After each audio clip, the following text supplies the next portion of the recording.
Madina Munawvara shahriga kelgan akalarim, ukalarim, do'stlarim, birinchi o'rinda nimaga e'tibor berishinglar kerak? Madina Munawvara shahriga keldingiz, nima qilishligingiz kerak? Madina Munawvaraga keldingiz, birinchi o'rinda qaysi ibodatni qilishligingiz kerak, qaysi amalni qilishligingiz kerak? Qaranglar.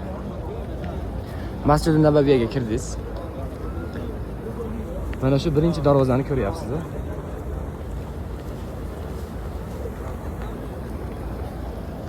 Birinchi darvoza assalom eshigi. Assalom darvozasi. Mana shu joydan kirib, payg'ambarimiz Muhammad Mustafa sallallohu alayhi va sallamga salom yo'llashligingiz kerak. Ya'ni payg'ambarimizning qabrlarini oldidan o'tasiz. Shu ishni birinchi o'rinda qilishligingiz kerak. Juda ko'p holatlarda kelayotgan ziyoratchilarimiz bu ishni qilmasdan, ya'ni payg'ambarimiz bilan salomlashmasdan Makka mukarramaga ketib qolayotgan holatlarini ko'ryapmiz, guvoh bo'lyapmiz.